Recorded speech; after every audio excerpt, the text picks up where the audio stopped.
여러분 블루베리는 대개가 귀농인이 재배하죠. 농민들이 않고 90% 이상이 귀농인이 할 겁니다. 블루베리라는 작물은. 농민들이 안 하는 이유는 딱 한 가지입니다. 그걸 키우기가 어렵거나 뭐 새로운 뭐 이런 거 말도 안 돼요. 농민들은 딱 보면 얘가 진딧물이 많이 발생할 건지 흰가루병이 날 건지 안 날 건지 물을 좋아할지 안 좋아할지를 아무한테 안 배워도 식물 보면 딱 알아요. 네. 근데 안 하는 이유? 자, 논농사 짓던 농가가 블루베리 키우면은 콤바인은 어떻게 해야 될까요? 콤바인, 벼베는 트랙터, 이항기, 건조기, 이거 어떻게 할 거냐고요. 이해되시죠? 그러니까 농업은 한번 시작을 하는 게 굉장히 중요합니다. 자, 그러면 한번 보도록 하겠습니다. 먼저 경제적 기반을 잘 고려해야 돼요. 많은 사람들이 여기에서 아주 낭패를 겪는 거예요. 일단 시작해보고 나서 계속 끝없이 돈이 들어간대. 끝없이 돈이 들어가는 걸 해놓고 나서 그 얘기를 해요. 그렇죠? 그 농사가 끝없이 들어간대. 그 얘기는 뭐냐면요. 일단 해놓은 사람들이 주로 그 얘기를 합니다. 네, 자, 사과는 귀농인 선호 5대 작물 중에 하나입니다. 사과는. 희한하죠? 배는 축에도 못 껴요. 비슷한데 과수인데? 왜? 사과는 가을에 빨갛게 주렁주렁 열리는 건 로망인데 배는 봉지 씌워놨잖아. 와닿는 게 틀려 그냥. 이렇게 생각하고 귀농을 한단 말이에요. 그래요 안 그래요? 자, 여러분들 어떤 사람들 이렇게 얘기해요. 교수님 저는 사과 아니면 안 해요. 저는 블루베리 아니면 안 해요.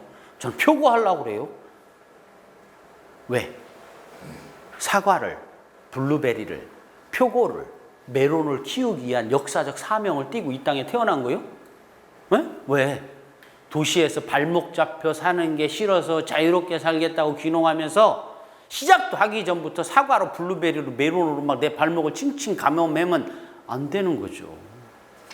작물은 단순합니다. 내가 나답게 사는데 필요한 경제적 소득 수단일 뿐이다. 이렇게 생각해야 돼요. 그럼 내가 가진 경제적 기반, 나이, 체력, 지역적 특성 이런 걸 고려해서 어떤 거 하는 게 가장 소득이 좋을 건가만 따져야 되는 거예요. 자두를 진짜 좋아해요 저는. 그럼 자두 농사 짓면 안 돼요. 왜? 어떤 농사하고 3년만 하면 그 작물만 보면 이가 갈립니다.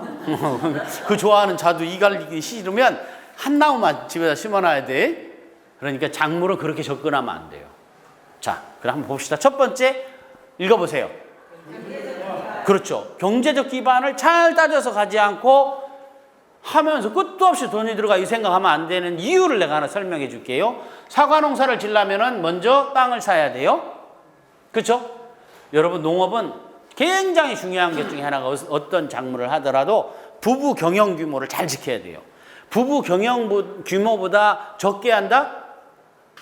그런다고 이틀에 한 번씩 나가서 일하는 거 아닙니다. 똑같이 해야 돼요. 들어가는 돈도 거의 똑같아요. 소득은 절반입니다. 부부 경영 규모를 넘어선다? 사람을 써야 돼요. 그 사람 인건비도 안 나옵니다. 요 선을 잘 맞춰야 돼요. 부부 경영 규모. 그것은 아까 제 홈페이지에 모든 작물별 부부 경영 규모, 그 작물별 면적, 초기 투자비, 3년간 운영비, 그랬을 때 나오는 소득까지 표로 만들어서 전국 지자체의 공무원들 공문 통해서 받은 걸로 전부 정리를 해놨어요. 그거 들어가 보면 딱 알아요. 여러분이 원하는 작물의 규모가 어떤 건지. 자, 사과는 부부 경영 규모가 3,000평입니다. 1,500평만 한다고 이틀에 한 번씩 나가 일하는 거 아닙니다. 3,000평, 사과밭 3,000평. 3,000평 땅을 사야 돼요. 참고로 과수는 논에다가는 못합니다. 잘 나가다 한 해 비만 왔다 잠겼다 하면 나무는 죽습니다. 아셨죠? 근데 너무 경사진대다 하면은 사과 수확해 오다가 잘못해서 한 번만 넘어져도 국내 최초의 사과장을 치르는 수가 있어요. 사과 무덤이라고 그래갖고 아직 국내에는 없는데 내가 주인공이 될 수도 있어.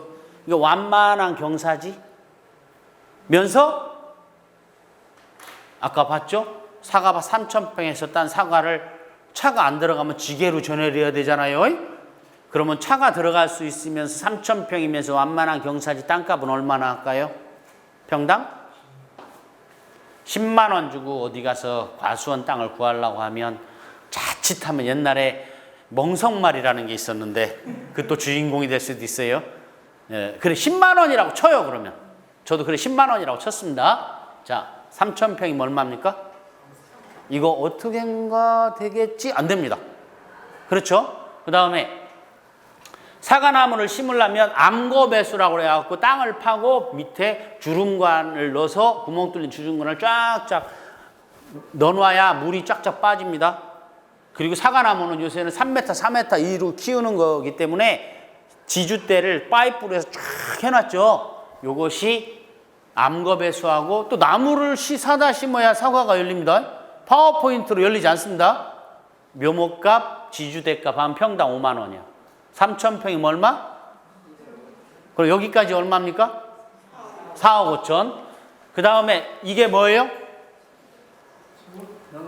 농약 살포하는 SS기. 저 차 타고서 쫙 돌면은 나가요. 이거를 이런 분무기로 하면 어떻게 될까요? 네? 그럼 이게 이제 내가 죽는다고 농업 그런 자극적인 말을 쓰면 안 돼. 이걸로 한 3년 정도 하면요 2,999평을 남겨놓고 한 평만 파고 들어가는 일이 생길 수 있다. 양지바른 쪽으로. 네. 그러니까 이거 한 대면 얼마예요? 3,200에서 4,000. 3,200짜리는 뭐냐? 뚜껑이 없는 거.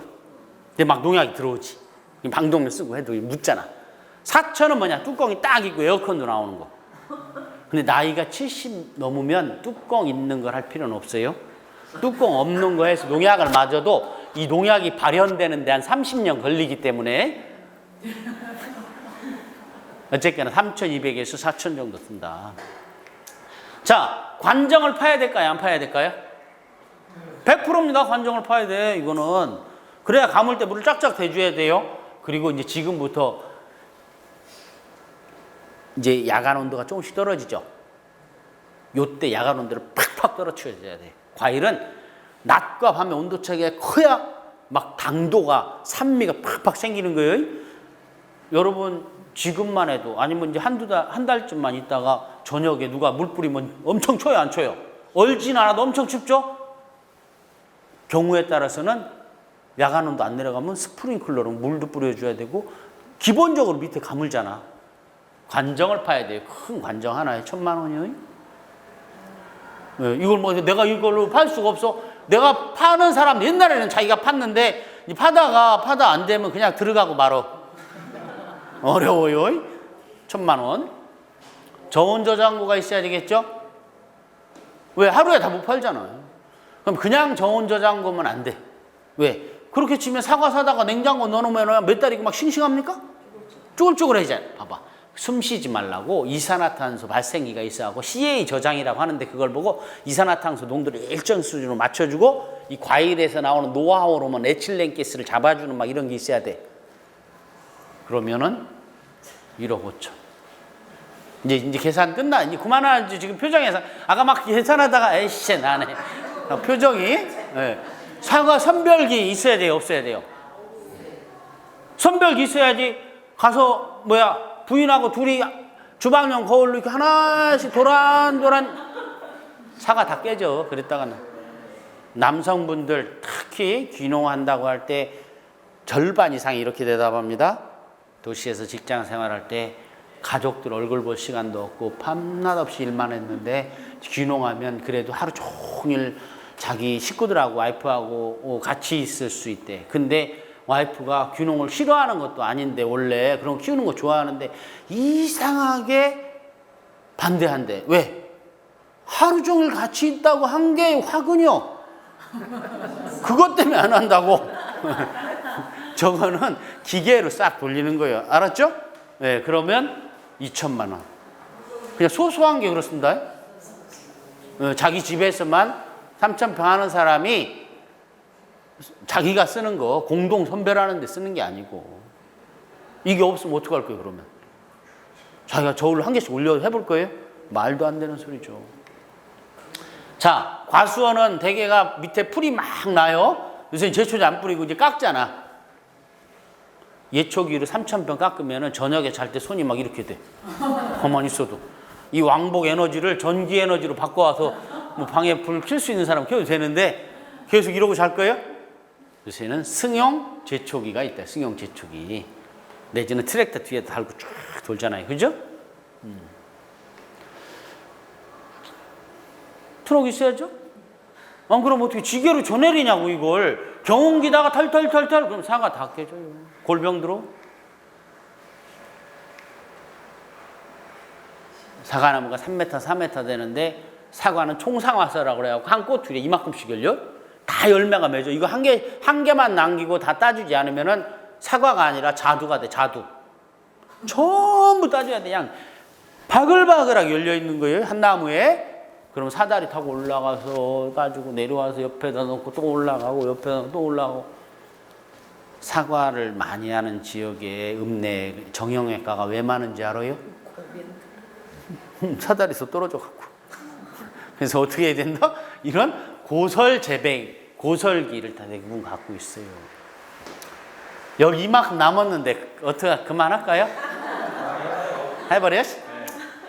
저온저장고에 사과를 그냥 부려놔? 박스에다 넣어서 해야죠? 박스 하나에 6,000원씩이에요. 이게 첫해 2,000개 필요해. 나중에 더 필요해? 여기에 있는 1년차는 내가 계산에 안 넣은 거요? 그렇죠? 네. 자, 그랬을 때 7억 3,500만 원. 아무것도 없이 땅부터 사기 시작해서 한다면 이게 사과를 많이 하는 거창군 사과 농가들하고 앉아서 뽑은 금액이에요. 네. 여기서 중고로 살 수도 있어. 하지만 수리비도 나가는 거겠죠. 네. 자, 그런데 이것은 텐트에서 잘 때 얘기요. 안 그래요? 집을 안 짓고 텐트에서 잘 때. 사과밭에서 좋지 뭐. 그냥 사과 향도 맡으면서 뭐 사바나 있으면 뭐 그냥 파묻으면 되잖아. 뭐 용병 보고. 에? 그러니까 뭐예요? 일단 해보고 나서 이거 뭐야, 이거 좋은 저장고도 필요하네. 해보고 나서 선별기 있어야 되겠네. 뭐 이런 식으로 하면 안 된다고. 정확하게 따져봐야 된다고요. 맞죠? 네. 그래서 내가 가진 경제적 기반 범위 내에서 해야 된다는 부분. 자, 보통 도시의 직장인들이 아침밥을 안 먹는데요. 이유는 솔직히 어지간한 맷집 아니면 아침까지 달라고 하기는 어렵지 않나? 응? 쉽지 않지 그게. 그냥 아침밥이 안 받는데 나는 안 받는데. 응? 그러고 나와서 노견에 있는데 차 세워놓고 푸드트럭에서 먹어. 왜 갑자기 20분 만에 집 나오자마자 뭐 아침밥이 받아. 그거는 그냥 알면 돼. 아, 내가 맷집이 약해졌구나. 어지간한 용기가 아니면 아침까지 달라고 하긴 어렵구나. 이렇게 생각하면 돼요. 네.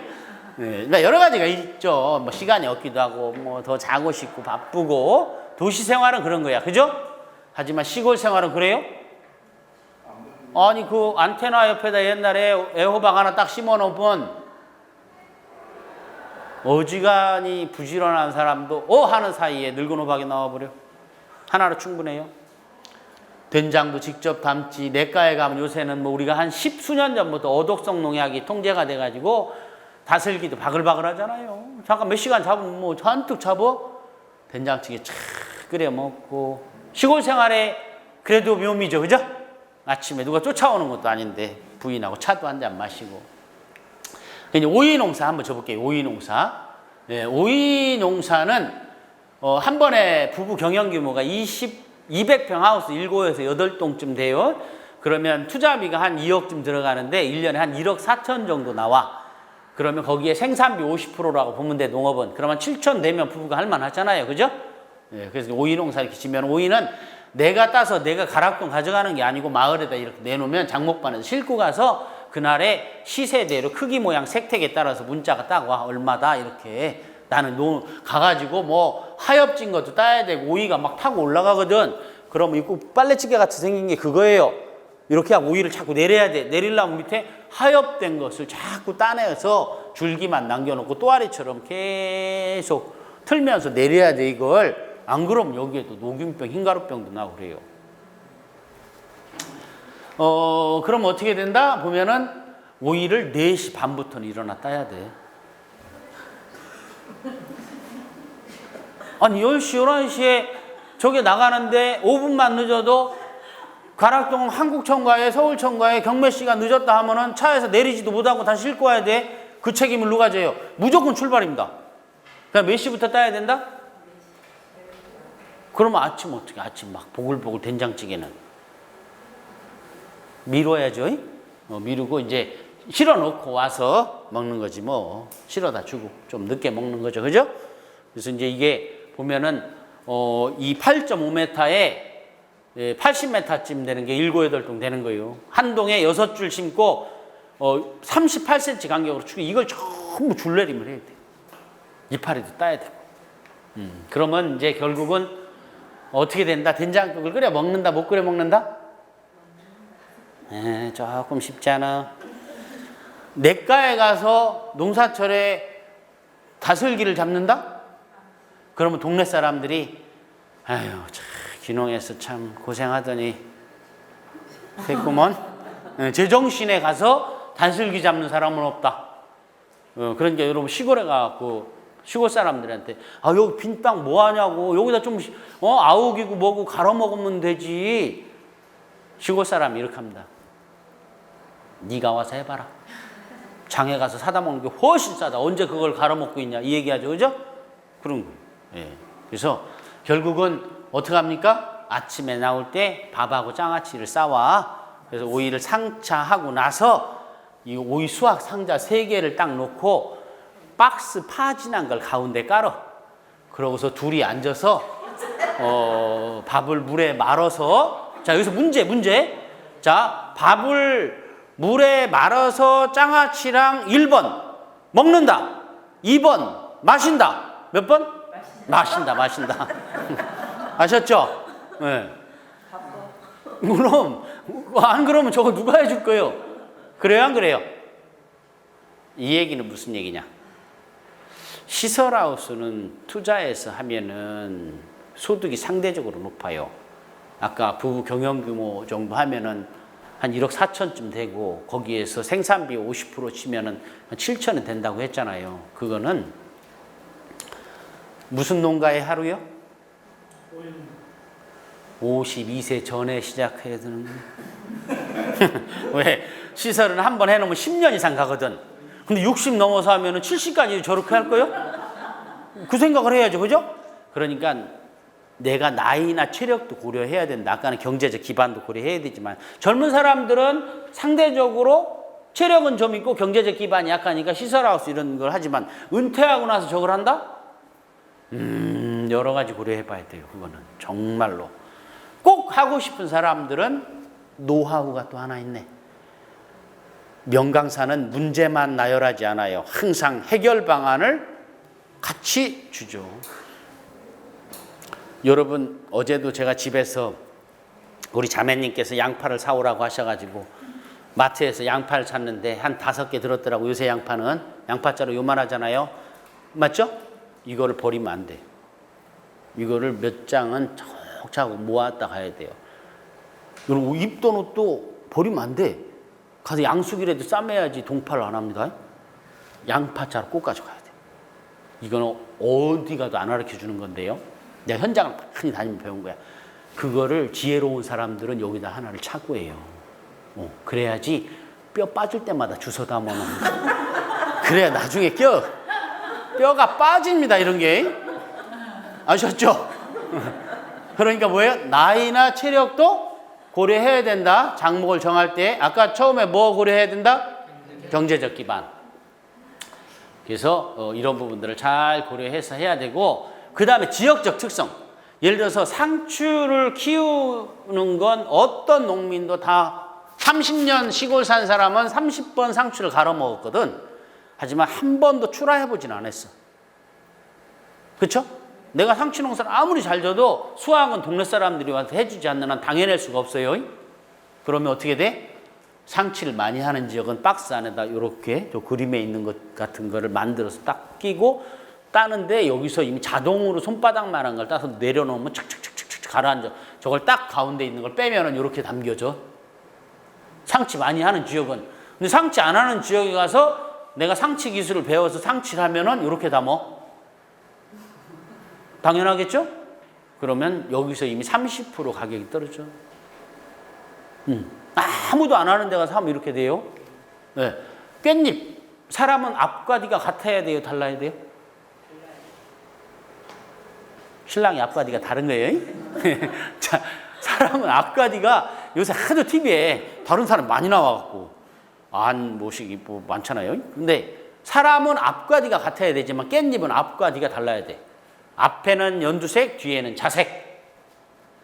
근데 자색은 안토시아닌이 많아서 어쩌고 이런 얘기도 있지만 향도 진하고 그래요. 그런데 자색은 품종이 아니고 기술이 아니야. 18도씨가 넘어서면 자색이 안 나와. 우리가 먹는 깻잎 중에 제일 많은 깻잎 뭘까요? 어디 깻잎? 추부 깻잎. 2장 중에 1장이 추부 깻잎이요. 왜? 추부 농민들이 특별한 종자를 쓰는 게 아니고 추부가 충남에서 제일 높은 서대산 바로 밑에 있어. 특히 온교차가 커. 그래서 거기서 늦게까지 자색이 나오고 입이 두툼해요. 온교차가 크면.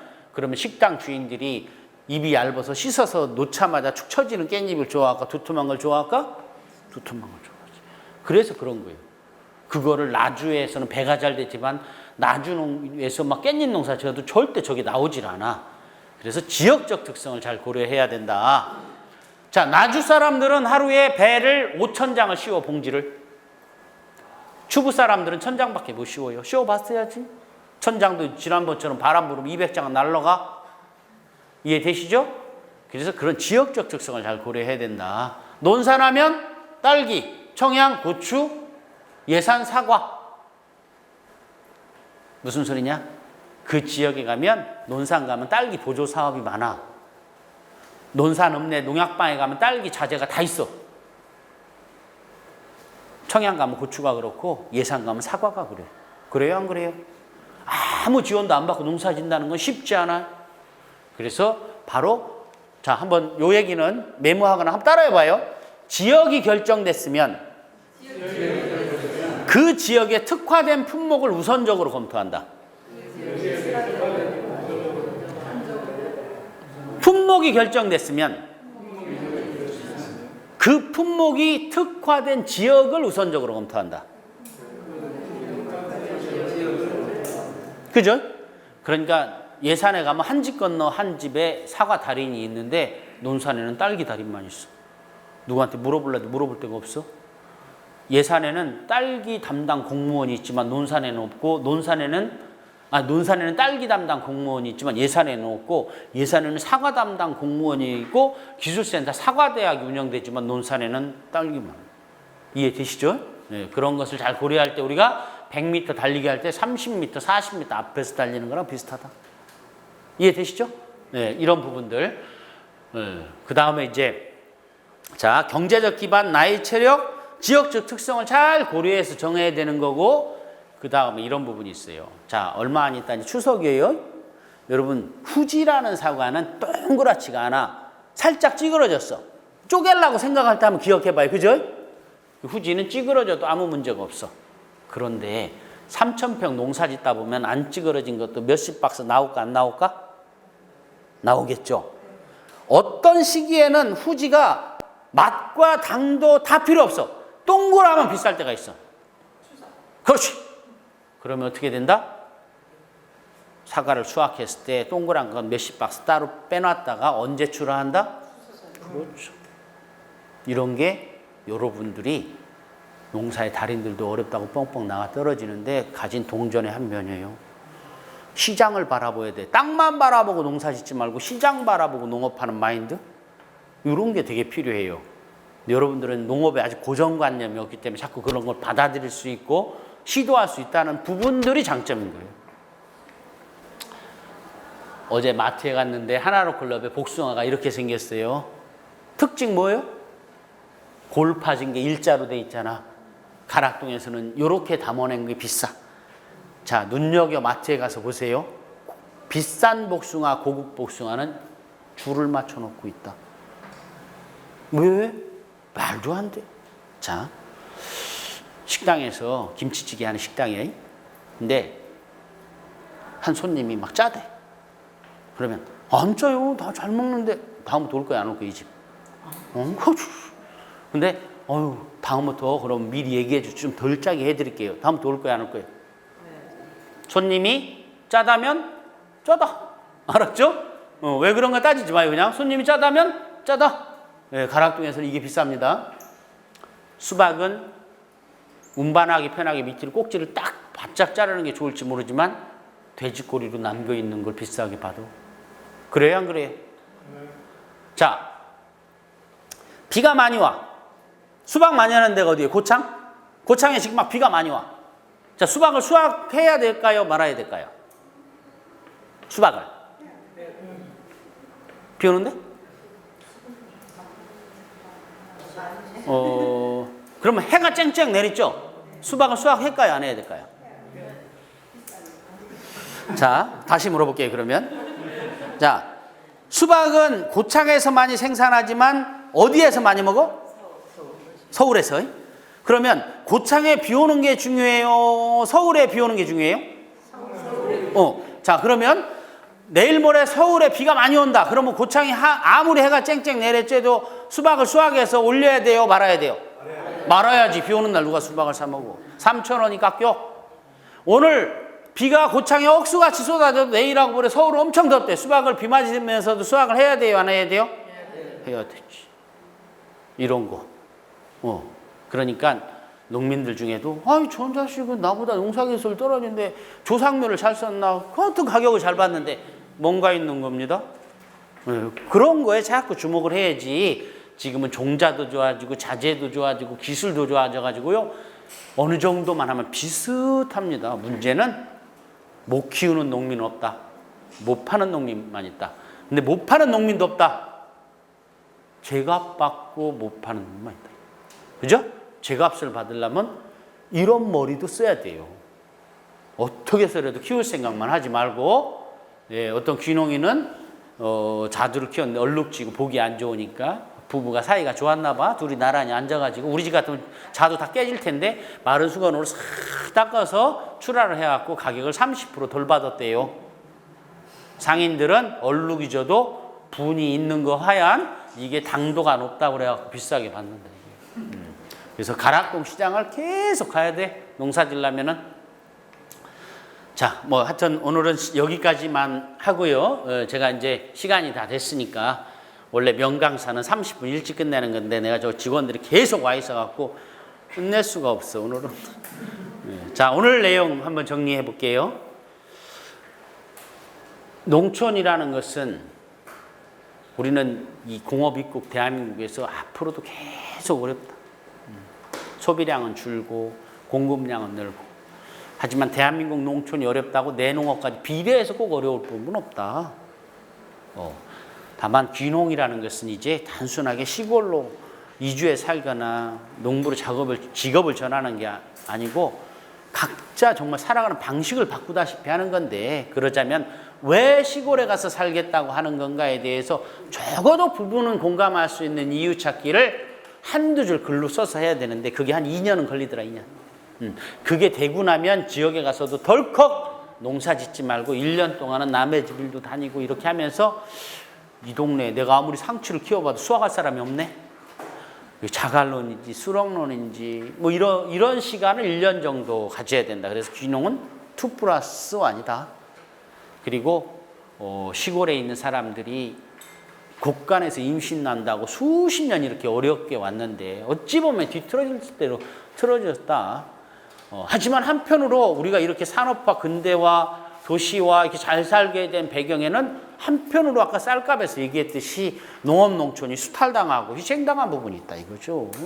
그럼 그 사람들이 원해서 남아 있었던 어쩔 수 없이 남아 있었던 언제 끊어질지 모르는 그런 썩은 동아줄을 부둥켜 잡고 있었기 때문에 내가 갈 농촌이 있다. 시골은 내 돈 내고 땅 사고 내 돈 내고 집 졌지만 내 집까지 가는 동네 어귀에 정자나무나 잘 정비된 하천, 농로, 골목길 이런 것들은 누군가가 기부하고 부역해서 만들어 놓은 거다. 어찌 보면 무임승차하는 거다 우리가.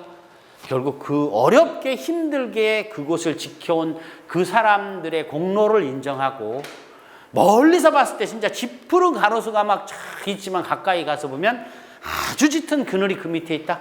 그 그늘 밑에서 그 사람들과 함께 손잡고 걸어가겠다는 그런 마음 자세가 돼 있을 때 좀 더 행복한 시골 생활을 이룰 수 있다. 그리고 그 안에서 결국 나도 연금이 나오든 벌어놓은 돈이 있든 어느 정도 그게 생활비의 전부든 일부든 얻어야 되는데 이렇게 어려운 상황에서 소득을 얻는 건 쉽지 않다. 얻기 위해서는 결국은 땅만 바라보고 농사 짓지 않고 이 변화무쌍하게 변화되는 그런 시장도 자꾸 바라보면서 어떻게 하면 더 편하게, 어떻게 하면 더 좋게, 어떻게 하면 잘 전달할 수 있나? 같은 자두라도 다른 건 몰라도 좀 나는 비싸도 이 사람 거 먹을래.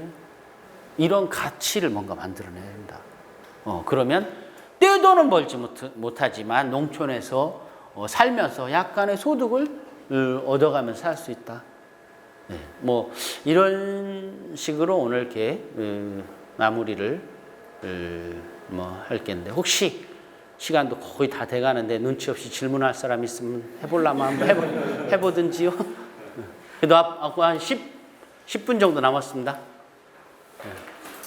질문 한 명도 안 하면 그것도 거시기해요. 아무 필요도 없었다는 막 그런 것 같고. 네.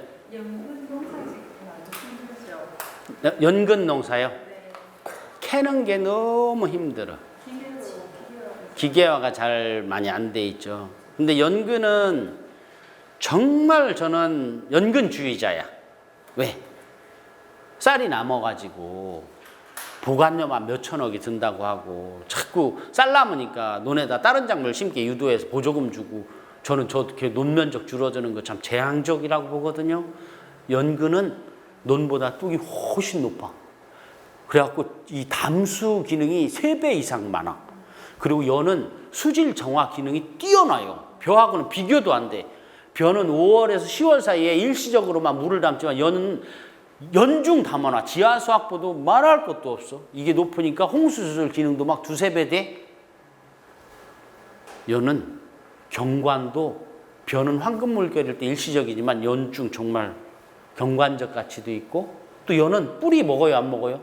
줄기, 잎, 꽃, 열매 버리는 게 하나도 없잖아요. 그래서 저는 자꾸 논 면적을 줄이려고 하지 말고 연을 자꾸 심게 해야 된다. 그럼 이런 식으로 얘기할 수 있어요. 그 많은 연을 어떻게 소비할 거냐? 소비를 안 하면 어때요? 쌀을 수확해서 보관하는 데만 몇 천억 든다며 수확을 하고 그냥 놨을 때 그 논이 갖는 다원적 기능에서 제공하는 비용이라는 것은 어마어마한 거거든요, 사실은. 그래서 연은 굉장히 대체작물이다. 개인적으로 이렇게 생각해요. 근데 이제 연을 지금 재배하시는 분들 얘기를 들어보면 캐는 게 너무 어렵다. 그래서 극한 직업 막 이런 거에 가끔씩 나오는 게 어렵다는 얘기예요. 아주 좋은 질문 하셨습니다. 우수합니다. 귀농하면 성공할게. 이게 지금 아는데도 물어본 거예요, 나한테. 밋밋하게 끝나면 거시기 하다 해갖고 막 이렇게 해줘야 이게 귀농에서 잘 성공합니다. 또 오늘 좀 두서없이 말씀드렸는데, 여러분들, 오늘 제가 드린 말씀이 조금이라도, 아이고, 큰일 날 뻔했다. 귀농하지 말아야 되겠다. 이것도 도움이다. 이것도 도움이야. 이것도 도움이고, 아니면 이런 것도 생각해 봐야지. 이런 생각 하나만 했어도, 저도 보람이고 합니다. 하여튼, 귀농하시게 되면 또 행복한 농촌 생활 이루시고, 또 오늘 강의 들으면서 좀 더 농업 농촌에 대한 이해가 생기셨으면 좋았겠다. 그래서 우리 농민들 마음도 좀 알아주시고 또 이 농촌 공간 다니면서 보는 시선도 좀 부드럽게 해주시면 저 그 또한 또 보람으로 여기고 가겠습니다. 고생들 하셨습니다.